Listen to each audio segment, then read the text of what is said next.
If you live in Lancaster, or even in the area, you might have heard of the pageant of 1912.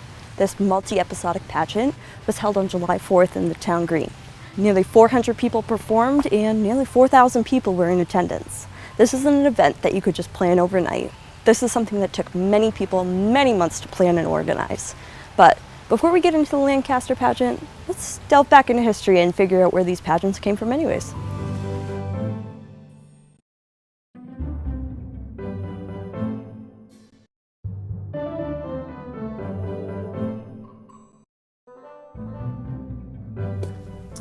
From the medieval age and into the contemporary age, the closest precursors to pageants were plays and tournaments.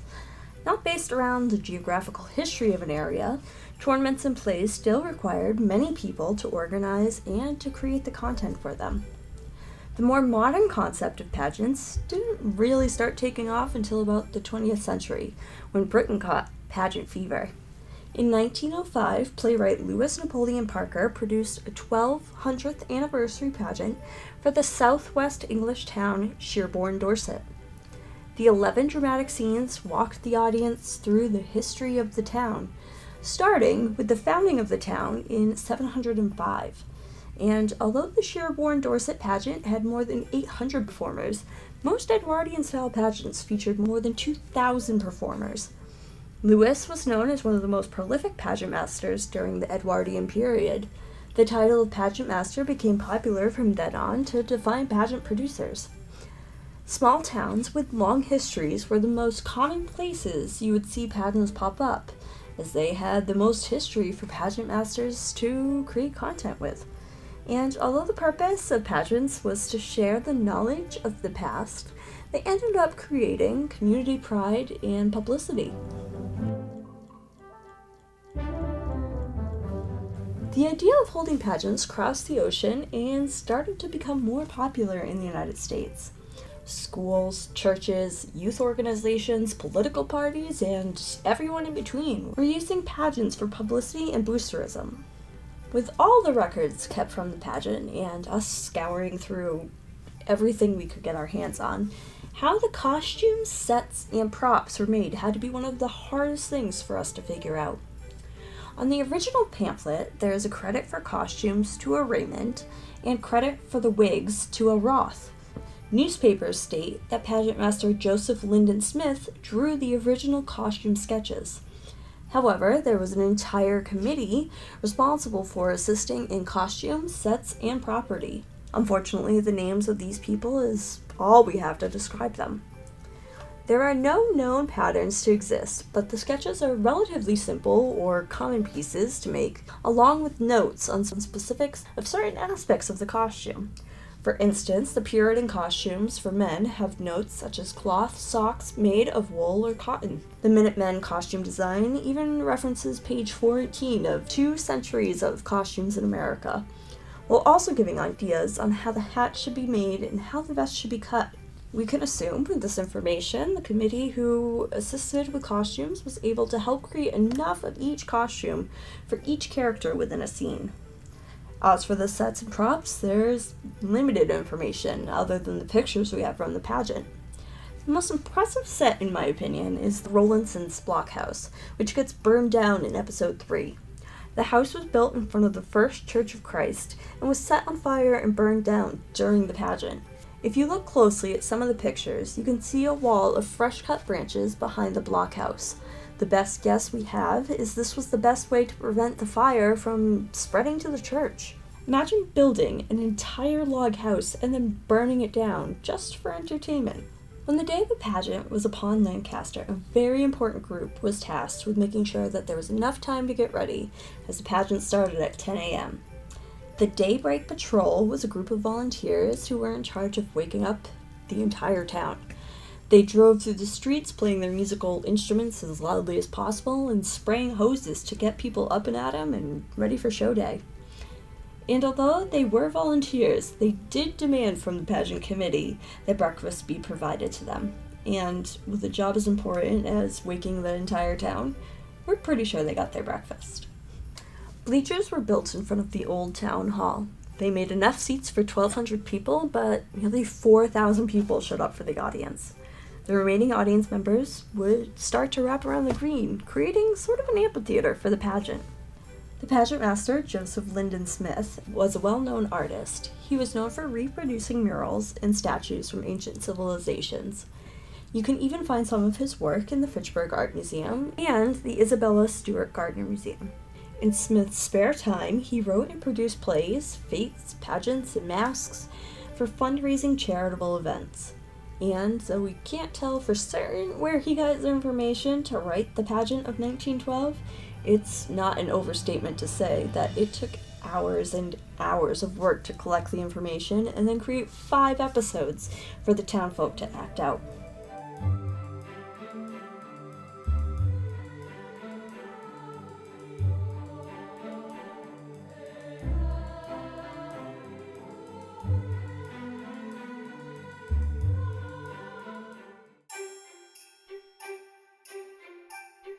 The first was a popular episode among all Edwardian pageants, in which the May Games were acted out.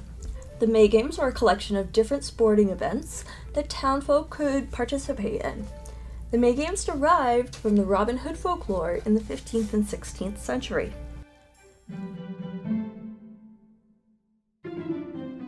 Smith named the first episode the Early English Fete. It featured the girls from the Lancaster Industrial School dancing around a large maypole adorned with flowers. While they danced, Robin Hood and his merry men practiced their archery, and others engaged in various sport. In the background, a group of Puritans stalked around the field, staring displeased at the celebration.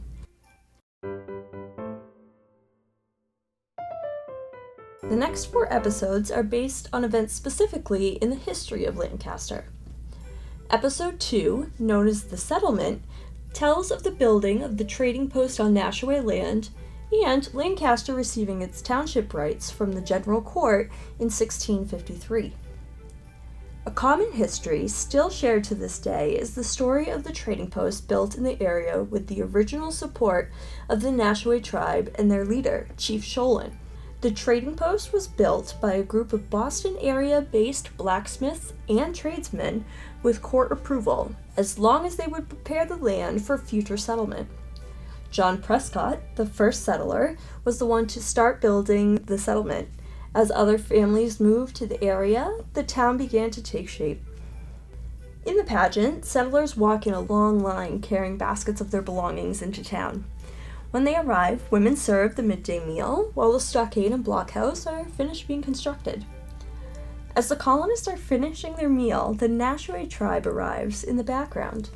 A colonist with a gun walks by the chiefs as they are passing the deed to the land to the colonists.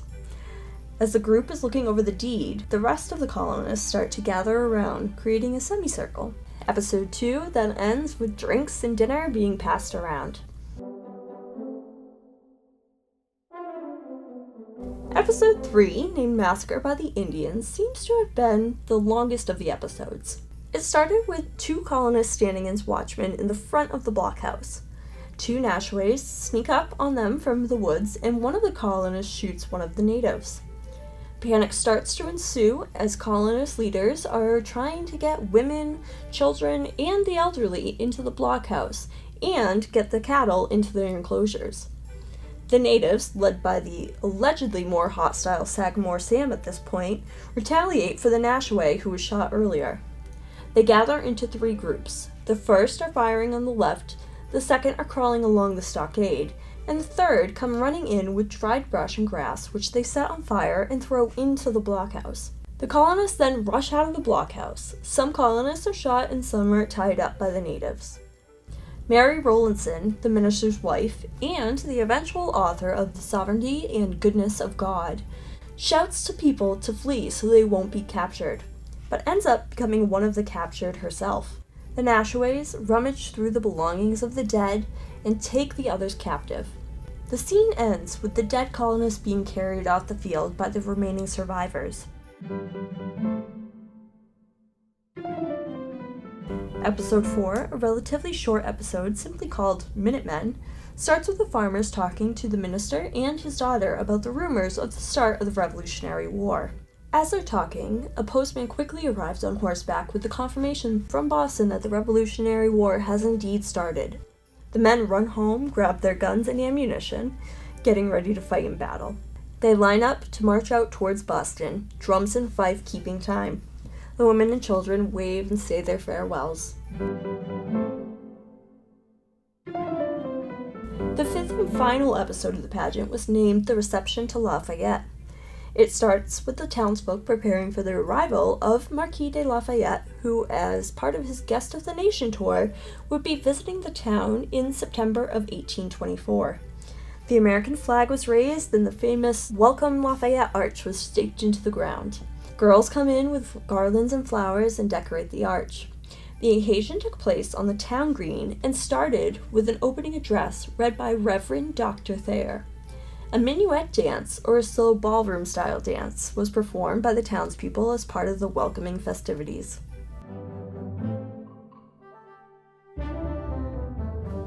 Like the end of any performance, once the 2.5-hour pageant completed, applause was given, pictures were taken, and then the sets were broken down. Everyone either went home or gathered to celebrate the success of the pageant. A souvenir book was eventually created, and it's now held in the special collections of Thayer Memorial Library.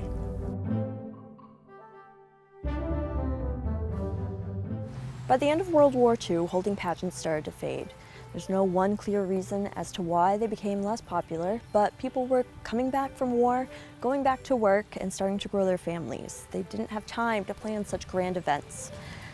Film and television became more popular, and people started having televisions in their own home. They didn't have to leave to get entertainment. It was a lot less effort. Also, the quality of performance started to grow as entertainment became a professional career. We have all heard or been to some sort of school or church pageant, so they're not completely gone. But it's unlikely that pageants as grand as the Lancaster Pageant of 1912 will be coming back.